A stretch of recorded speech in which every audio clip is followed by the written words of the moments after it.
अस्सलाम वालेकुम व्यूवर्स, आज की क्लास में हम देखेंगे कैप्री की कटिंग का तरीका। तो जो स्टेप्स हमने क्लास 7 में कवर किए थे उन्हीं को ही कंटिन्यू करेंगे और इसमें मेजरमेंट्स भी हम वही लेंगे जो हमने क्लास 7 में ली थी। जितना हमारा ट्राउज़र रेडी होगा उसका नाप मैंने यहाँ पे मेंशन कर लिया है। तो सबसे पहले हमने 1 इंच के फासले पे एक लाइन ड्रॉ करनी है। तो जो हम पहली लाइन ड्रॉ कर रहे हैं वो ना तो हमने 1 इंच से ज़्यादा रखनी है और ना ही इससे कम।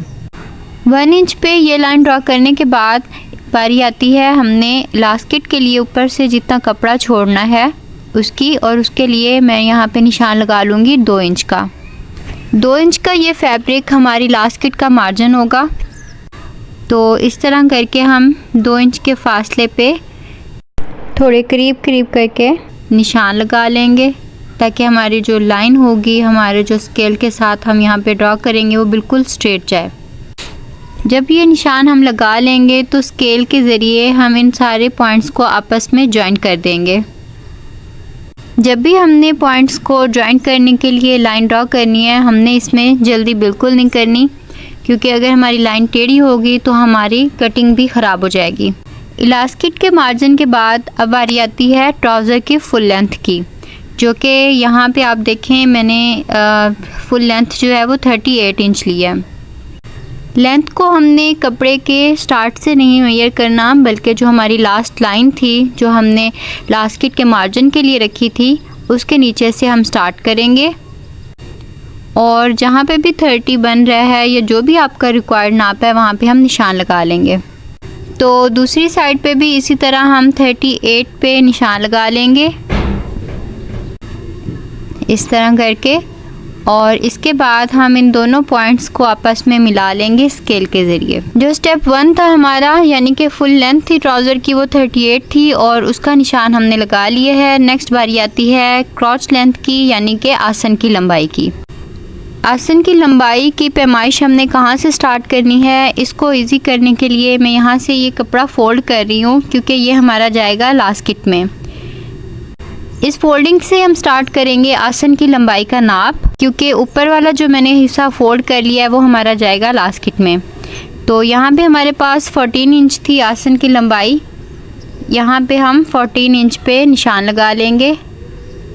बारी आती है क्रॉच की वेट की, यानी कि आसन की चौड़ाई हमने कितनी रखनी है। हमारे नाप में आसन की चौड़ाई 15 इंच आ रही है।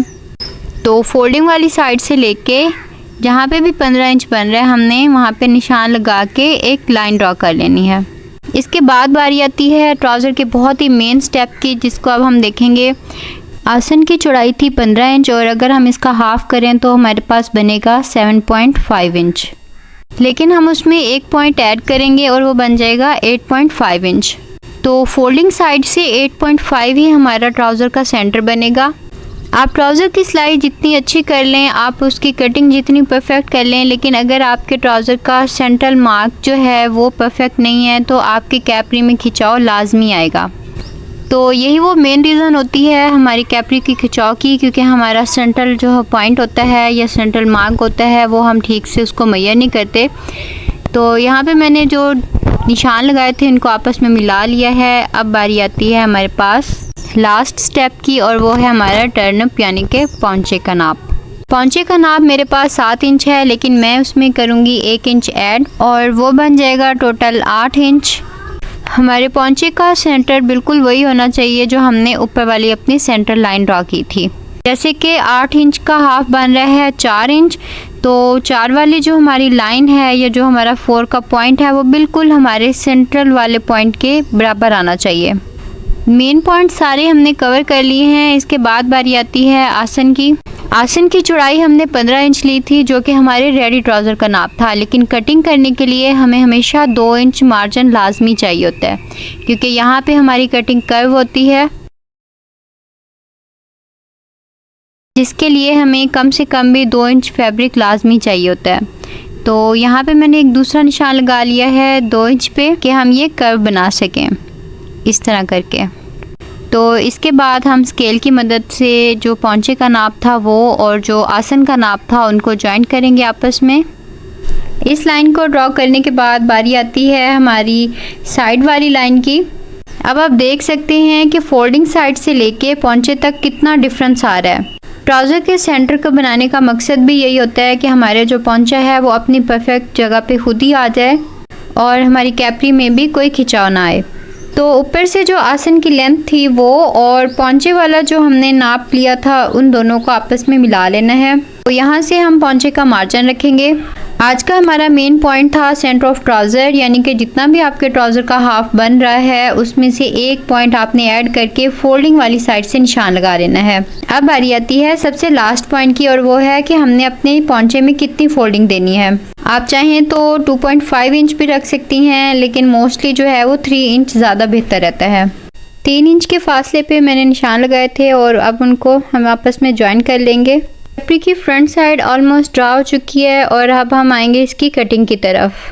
तो सबसे पहले जो हमने लाइन ड्रा की थी 1 इंच के फासले पे, उसके ऊपर नहीं काटेंगे बल्कि उसके थोड़ा नीचे जाके 1/2 इंच और कपड़ा छोड़ेंगे और वहाँ से हम कटिंग स्टार्ट करेंगे इस तरह।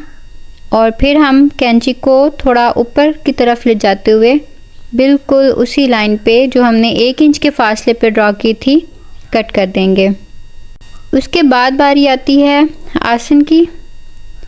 तो जो हमने 15 इंच के फासले पे जो हमारी चौड़ाई 15 इंच बनी थी उस पे जो हमने लाइन लगाई थी वहाँ से हम स्टार्ट करेंगे कटिंग करना और इस तरह कर्व को ले जाते हुए 2 इंच तक आगे ले जाएंगे जो हमने 2 इंच बाद में एक्स्ट्रा लाइन लगाई थी। इसके बाद हम दरमियान वाली जो सिलाई होती है उसकी कटिंग करेंगे। तो यहाँ से आप देख सकते हैं कि हमारी जो ट्राउज़र की शेप है, हमारी कैपरी की जो शेप है वो बहुत ज़्यादा गुलाई में नहीं आई।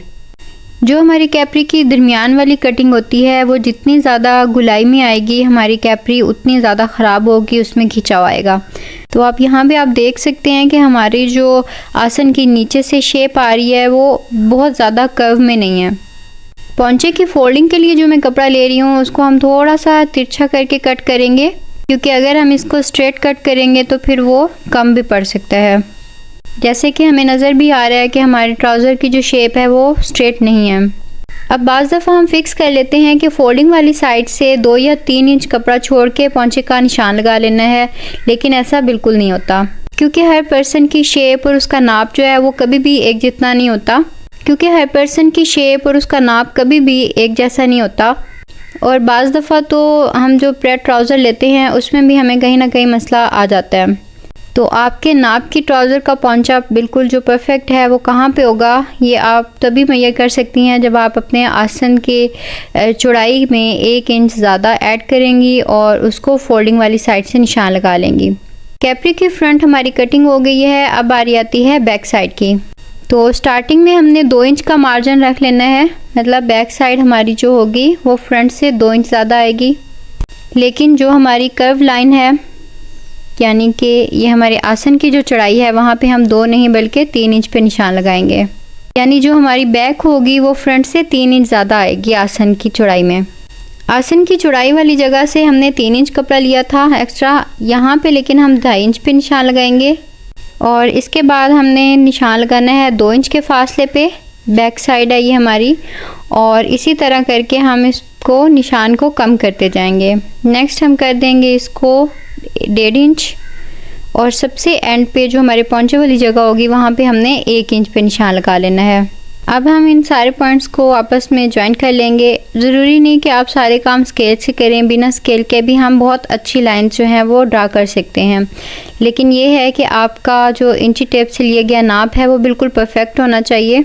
बिल्कुल वैसे ही जैसे हमने कैपरी के फ्रंट का नाप लिया था उसी तरह हम बैक साइड के आसन को भी मुहैया करके उसको ड्रा कर लेंगे सबसे पहले, और उसके बाद उसको कर्व करेंगे।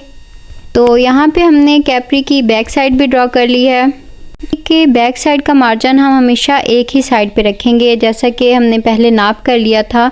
एक ही साइड पे हमने जो है आसन वाली साइड और नीचे पौंचे वाली साइड में मार्जिन दिया है, लेकिन हम दूसरी साइड से यानी इस फोल्डिंग वाली साइड से अब कोई मार्जिन नहीं रखेंगे, बल्कि वो हम बिल्कुल फ्रंट साइड के इक्वली काटेंगे। है आप इसको भी नोट डाउन कर लें कि हमने जो 1 इंच पे निशान लगाया था वहाँ से हम शुरू करेंगे और बैक साइड से हम उस कपड़े को ऊपर से एक्स्ट्रा छोड़ देंगे।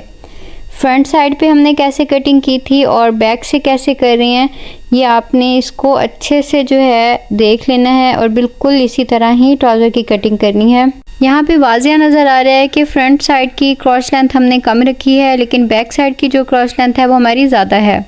आसन की फ्रंट और बैक साइड की लंबाई जो है वो आपके नाप पे बहुत ज़्यादा डिपेंड करती है। आई होप व्यूवर्स कि आज की कटिंग आपको बहुत पसंद आई होगी और आप इसको प्रैक्टिस भी ज़रूर करेंगे।